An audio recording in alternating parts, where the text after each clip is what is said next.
ನಾಡ ಹಬ್ಬ ದಸರಾ 2026 ಅಂಗವಾಗಿ ಈ ವರ್ಷ ಪ್ರತಿ ವರ್ಷದಂತೆ ಕೂಡ ಈ ವರ್ಷನೂ ಕೂಡ ನಾವು ಗಜಪಯಣದ ಮುಖಾಂತರ ಮೊದಲನೇ ಹಂತದ 9 ಆನೆಗಳನ್ನು ನಾವು ಮೈಸೂರಿಗೆ ಕರ್ಕೊಂಡು ಹೋಗ್ತಾ ಇದ್ದೀವಿ.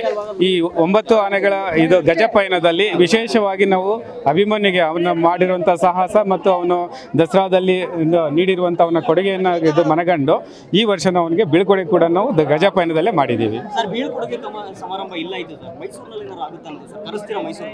ಈಗ ಸದ್ಯಕ್ಕೆ ಸರ್ಕಾರ ನಮಗೆ ಅನುಮತಿ ನೀಡಿರೋದು ಗಜಪಯಣದಲ್ಲಿ ಬೀಳ್ಕೊಡುಗೆ ಸಮಾರಂಭನ ಮಾಡಿ ಈಸ್ ರಿಟೈರ್ಡು. ಯಾಕಂದರೆ ವಯಸ್ಸಾದ್ಮೇಲೆ ಎಲ್ಲರಿಗೂ ರೆಸ್ಟ್ ಬೇಕಾಗುತ್ತೆ. ಸೊ ಹಾಗಾಗಿ ಅದಕ್ಕೆ ವಿಶ್ರಾಂತಿ ಅವಶ್ಯಕತೆ ಇದೆ ಅಂತ ಹೇಳಿಬಿಟ್ಟು ಸೊ ಈಗ ಇಲ್ಲಿ ಪರ್ಮಿಷನ್ ಕೊಟ್ಟಿದ್ದಾರೆ. ಹಾಗಾಗಿ ನಾವು ಇಲ್ಲಿ ಬೀಳ್ಕೊಡುಗೆ ಸಮಾರಂಭನ ಮಾಡಿದ್ದೀವಿ.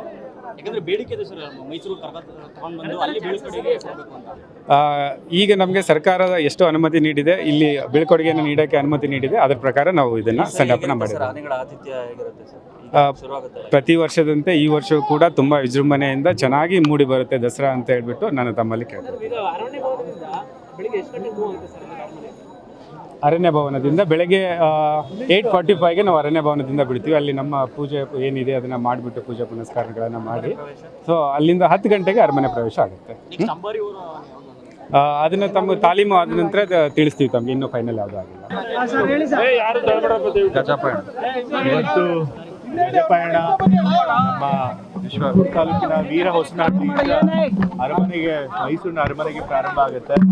ಸೊ ಇವತ್ತು ದಸರಾ ಮಹೋತ್ಸವದಲ್ಲಿ ಯಾವ್ಯಾವ ಆನೆಗಳು ಭಾಗವಹಿಸ್ತವೆ ಅವು ವೀರ ಹೊಸನಹಳ್ಳಿಯಿಂದ ನಮ್ಮ ಮೈಸೂರಿನ ಅರಮನೆ ತನಕ ಪಯಣ ಪ್ರಾರಂಭ ಮಾಡ್ತವೆ. ಅಭಿಮನ್ಯು ಆನೆ ಏನು 25 ವರ್ಷಗಳಿಂದ ಸುಮಾರು 6 ಬಾರಿ ಚಾಮುಂಡೇಶ್ವರಿ ದೇವಿಯ ಅಂಬಾರಿಯನ್ನು ಹೊತ್ತು ಇವತ್ತು ಅದು ನಿವೃತ್ತಿ ಹೊಂದ್ತಾ ಇದೆ. ಸೊ ಹಾಗೆ ಇವತ್ತು ಅಭಿಮನ್ಯು ನಾವು ಬೀಳ್ಕೊಡುಗೆ ಮತ್ತು ವಿದಾಯ ಮಾಡುವಂಥ ಕಾರ್ಯಕ್ರಮ ಇಟ್ಕೊಂಡು ನಂತರ ಹೊಸದಾಗಿ ಬಂದಿರೋ ಆನೆಗಳಿಗೆ ಅವು ಗಜಪಯಣಕ್ಕೆ ಚಾಲನೆ ಇಲ್ಲ. ಅಂಬಾರಿಗೆ ಯಾವ ಆನೆ ಹೊರಬೇಕು ಅಂತ ಇನ್ನೂ ಫಿಕ್ಸ್ ಆಗಿಲ್ಲ. ಕೆಲವು ಆನೆಗಳನ್ನು ಗುರುತಿಸ್ಕೊಂಡಿದ್ದಾರೆ.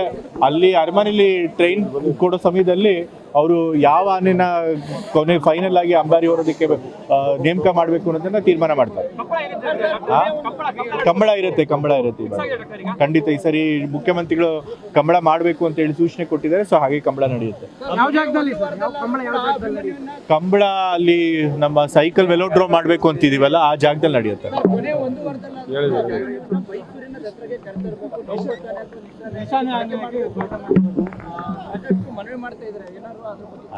ಅದ್ರ ಬಗ್ಗೆ ನಮ್ಮ ಸಂಬಂಧಪಟ್ಟ ಅಧಿಕಾರಿಗಳು ಯಾರಿರ್ತಾರೆ, ಅರಣ್ಯ ಇಲಾಖೆ ಅಧಿಕಾರಿಗಳು, ಅವ್ರ ಜೊತೆ ಚರ್ಚೆ ಮಾಡಿ ಅದು ಎಷ್ಟು ಸೂಕ್ತ ಅನ್ನೋದು ತಿಳ್ಕೊಂಡು ಖಂಡಿತ ಅದನ್ನು ಮಾಡ್ತಾರೆ.